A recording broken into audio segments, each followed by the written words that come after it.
It was never my intention to get sick right before the Christmas holidays. So hello everyone and welcome to another No Rest for the Wicked video. I've been both sick and then on a nice little Christmas break. So Merry Christmas to each and every one of you. Happy holidays and Happy New Year. We're going to be diving into the latest dev Q&A in this video for No Rest for the Wicked. This is going to talk a little bit on multiplayer. There's some insights here, but I think ultimately this video's conversation, what I find the most interesting conversation that's being had between the developers and us, the players, is the concept of class. Now, for those of you who have not played No Rest or you haven't played in a while, you'll know that No Rest features a classless system. But what we're going to explore here is the idea of specializing and grinding yourself into kind of this archetype, into this role. And that's what Thomas is going to be sharing with us in this video. We have a lot to cover. There is a lot of different updates. And if you guys enjoy these videos, be sure to like, sub, and share them out to the world. I appreciate each and every one of you who chooses to do that, especially to these 5 legends who've made the top 5 community members of the week. Congratulations, each and every one of you. Thank you so much for the support. But now let's dive into the reason why you clicked on this video in the first place. Let's get into it. Hayes writes, I got 2 of my PlayStation friends hyped up about Wicked.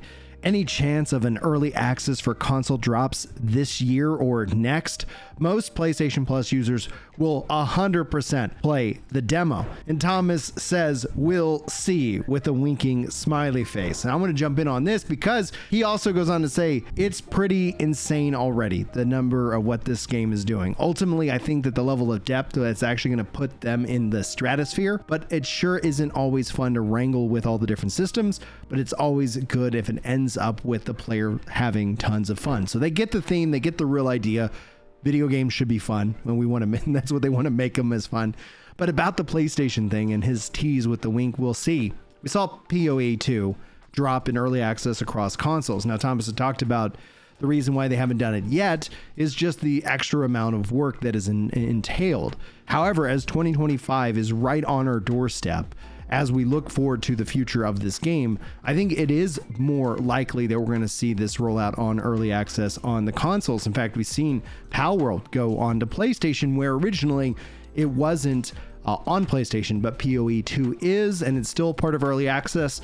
So there is some value there, and I think that will be very, very good for this community overall once we are able to enter in the PlayStation and Xbox consoles into the arena. And that's going to be something that I will keep you guys up to date with as soon as we find out official news about it. But the winking gives me hope. Hopefully it gives you some hope, and hopefully we'll be talking about the console version in the first half of 2025. All right, let's continue on. Thomas then shifts the conversation a little bit to talking about multiplayer. And he says, for starters, they don't really want to prevent anything. And it's really truly on the players to pick the people that they want to play with on the various realms.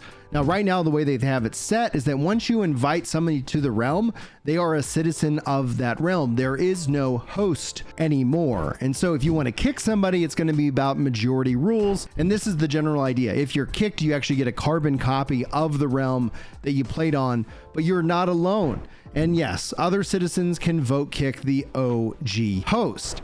I'd love to hear your thoughts about this because it's truly an interesting setup. I think as a content creator, I know that I want the ability for anybody to jump in and play whenever I'm live streaming. And that's going to become something that we'll evaluate and see how it works overall. Do we need to run multiple realms? What does this look like? What is the best approach for playing together in this community? Now, note to self, if you guys haven't noticed, I've moved all of my live streams over to Ginger Prime TV. It's a brand new YouTube page. You can also continue to watch over on Twitch, being that I multi-stream. This will hopefully help keep things a little bit more simple. We're still got the podcast right here, but ultimately, if we are able to get that channel monetized, maybe I'll move the podcast over there, and that way you're only going to get videos from here. You're not going to have to worry about live notifications. And if you're interested in live streams, maybe go check out that channel. The link will be in the description. Now, beyond that, this is where things get exciting. And this is coming from, I guess, my shared love with Final Fantasy. Thomas asks, do we have any Final Fantasy Tactics aficionados here? Mainly asking because they are diving deeper into the skill tree stuff, and I really like their job system a lot. Stating it's incredibly complex, but it is not presented in a complex way. And it's almost features, not numbers driven. In both of those ways, I like it a lot more than what the traditional ARPGs are doing. Now, this is coming from the man who also highlighted the Materia system in terms of gyms and what he wants to build as well. So I love that we're talking Final Fantasy Tactics and Materia, because I think in the Final Fantasy world, the job system of Tactics, and Tactics is my favorite Final Fantasy game out of the entire series. But then also Final Fantasy VII's Materia system is, I think, one of the best systems, and it's really truly highlighted by Final Fantasy VII Remake as well, and the fact that this is coming from the man who talked about that as well. So it has me all excited to see what they decide to do with that. Anyway, he goes on to answer some questions. He says, while yes, it's very mechanically driven, but you had synergies. Thomas replies, yep, I remember being mind blown about being able to use 2 swords from the ninja on a knight. And in many ways, it was already kind of what fits what they were doing with the runes. Going on to say that his pitch is about staying classless at the start, but allowing players to see all the different classes and then asking them to find a weapon to master it by using it and its rune. Going on to say that also it makes it easy to integrate ascendancies, Master Knight and Reaper, and to unlock Death Knight and stuff like that. I'd be very curious about your thoughts about all this. This has me really excited. Obviously, the skill tree system, those big changes most likely are going to be targeted to the Combat 2.0 version update, which is not the next update, which I'm still anticipating for sometime in January. Hopefully not later than February. So we're gonna see, because a lot's gonna start to be kicked up this spring, especially when it comes to action RPGs. So it's gonna be a lot of fun, to say the least. But this is something that's interesting, something I'm keenly watching out for to see ultimately what is done. And we've got a lot of room to grow in that case. But I would expect Combat 2.0 to be maybe sometime in the summer, who knows, maybe sooner. But as things become clearer, as we start to get a better understanding of their velocity, we'll have better ways of predicting when and what to expect in future updates. But that's not all Thomas had to share. He goes on to talk about combat tiers. When a question was asked, right now the combat stuff is mostly just standard attacks, slashes, flurries, lunges, etc. So I do feel even more gear based once we start getting gimmicky and specific stuff, writes Stret. And then Thomas replies, tiers 1 through 3 are more just down to earth. Tiers 4 through 6 are gonna get more crazy. San Rogue replies, JRPGs wall off skills to be hard to get or are just RNG. Thus the job system gives them something deterministic. Not sure how that would be in Wicked, where the skills are a repeatable resource, i.e. I can have multiple fire throws easily. Thomas replies to this saying, my thinking on this exact would only be possible after mastering the rune. I love skill mastery. I love things to grind in. Give me more bars to fill. That is my RPG crack, I guess to say. So I'm really excited about that. Anyway, more questions and answers coming from him. Sunvok writes, since tier 4 through 6 runes are already worked on, made before early access, is there any worry about runes with better mechanics outpacing those that you've already made? Like if there was a button immutable runes, a la stuff like press button for damage. Thomas replies, no, because it should be up to the player to mix and match the playstyles. Going on to say you might not like some of the more powerful runes of the tier 4 through 6 due to longer casting times and so on. Now, in another question, Streck writes, I assume that we will be less about better runes and more like more mechanically involved gimmicky specific play style runes. And Thomas says, correct. For example, we have some straight swords that can shoot beams, but you might not like that playstyle if you're playing a straight sword build.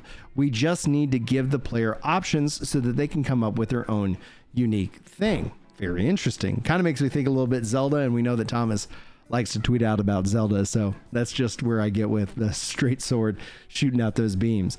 On to our next question. Cole writes, what are the requirements to master a rune? I mean, like kill with a certain amount of times?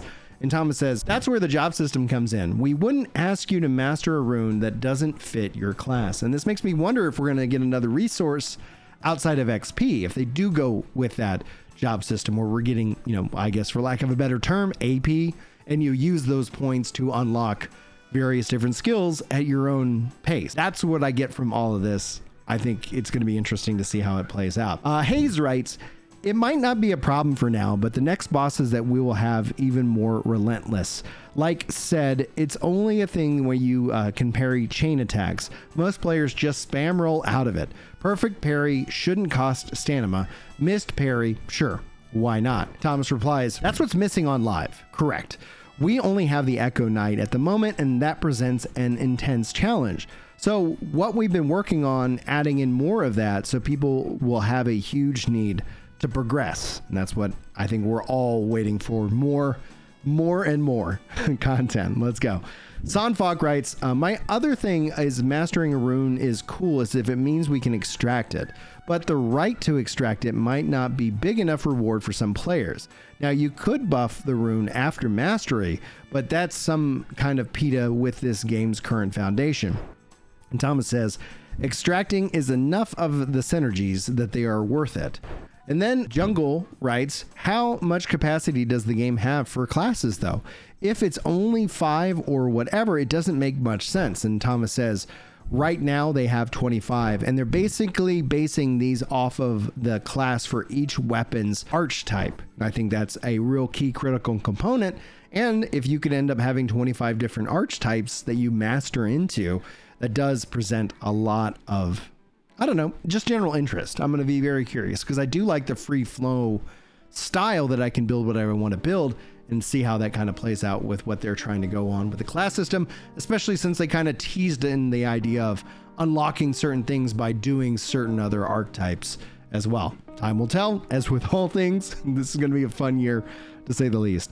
All right, so let's a couple other posts that he had before we jump into our final section of Message of Hope. Thomas says the other problem to solve is encouraging players to use alts more. Going on to say when especially a balance of how people are upset about PoE2, Dang Meme God writes, he says, yep, I mean, I'd love it if players just have to have 10 mastered alts, but we have to respect the player time as well. That is why we relented to add Respec in the first place. So the fact that they got Respec in, I think is good. I always want to have Respec have a cost to it, so it's just not like, free-willing and there's no real choice in the matter. And that's one of the things I've really enjoyed about Souls games is that if it does feel like your choices can have a huge impact, especially in PoE2. But yes, it's going to be interesting, the question about alts, because I've heard that debate rage online about alt friendliness in certain games, and I think there are some values, and at the same time, I'd love to hear your thoughts about what you want to see in terms of alt friendliness, because I don't generally do a lot of alts. I've been doing more characters in this game to work on build guides for you guys, but outside of that, like I think I usually kind of find something I really enjoy playing and kind of stick with it. But that's just generally me. I know a lot of people like multi-charactering, and that is something of interest to me because it just isn't usually my default go-to. I like to just, here's my character, but let me know what you think. I'd really be curious as to see what would motivate you to be more alt focused as opposed to, and then also with the concept or the caveat of respecting people's time, because you don't want to make it a requirement, as we've seen with some games where, like with Lost Ark, it is an alt driven economy. So you got to be very careful and manage all of that. All right, let's wrap up our video with our message of hope. Happy New Year, Merry Christmas to each and every one of you. If you're not like religious, I don't know how much you're going to get out of this, but there's a quote from scripture that I want to present to you guys just as something to kind of think on as we enter into the new year. And hopefully this gives you some real interesting piece because there's some historical context to it. It states, for you did not receive the spirit of slavery to fall back into fear, but you've received the spirit of adoption as sons, by whom we cry, Abba, Father. And this is from Romans 8:15. One of the things that's interesting about Roman culture, like if you go back to when these verses were written, in Roman culture, you could abandon your kids. You could, like your natural born kids, kick them out. You could get rid of them. which is wild to me. And I think it's something that like doesn't really fit with culture today, even though I think it does happen from time to time, and it sucks. And if you got a bad dad, hey, I'm sorry. My mom went through that. I met my grandfather the same day my wife met my grandfather. So he was kind of a deadbeat dad. And I see how massive an impact that it's had on our life. Anyway, that aside, what's interesting here is that in Roman culture at the time, if you adopted a child, if you adopted somebody, you were forbidden to abandon them. It was, because it's that concept that they chose you. And that's one of the things that I think gives me a lot of peace in all of this, right? We're not, given this spirit of slavery or fear. We've been given this adopted spirit to be free, to make our way, to be who we are and we're supposed to be. And a lot of times, this is true for me, so this isn't me like, hey guys, I figured it all out. But a lot of times is that there are things in our lives that prevent us from being who we want to be. And we might not know what all those things are. And it could be an addiction to food. It could be an addiction to porn. It could be any kind of addiction that is truly kind of holding you back, really keeping you right where you are. And the goal is not to always be where you are. You want to be looking and making plans and thinking your way forward. This is a big reason why I talk about getting out of debt. You'll find a massive level of freedom as soon as you don't owe anybody, as soon as you don't have payments that you have to make each and every month. You can start to look at your boss and say, screw you, I don't need this job. What am I doing here? Why am I working for less? Why am I letting you abuse me? You get more leverage in your life. And so I want to encourage you to get more leverage in your life, breaking free of whatever is plaguing you. And it isn't something that I expect you to break free like a light switch where it just clicks on, clicks off, and you're good to go. But it's like a slow marching process that you build up to train yourself, to say, to deny yourself certain things, to work on yourself, to get into the gym, to really focus in on your mental health. If you are a spiritual person, to also bring in that spiritual aspect, because I've often remarked that we have three pillars: the body, the soul, and the mind. Mental health is a real aspect that I want, especially any men and young men here in this community, to put as a forefront. I think those other things, the physical and the spiritual, marry into all of it. It's not just a one system thing, and these are systems that are communicating with each other. And you might be struggling with your mental health because maybe your food is messing with your whole system. I know that I found many things that I shouldn't eat because my body just rejects it and makes me feel like garbage. But if you're not aware of that, if you're too addicted to that food, which I can guarantee you, I've been in the past, it is an important aspect that you can sit down, you can try to move away from, and whether it's, dramatic, like a light switch, or it's gradual, progress is progress. And we're going to have a great year. Anyway, thanks everybody for tuning in, and especially if you hung out all the way through the message of hope. God bless each and every one of you. Happy New Year, and hopefully I will see you in my next video. But until then, take care.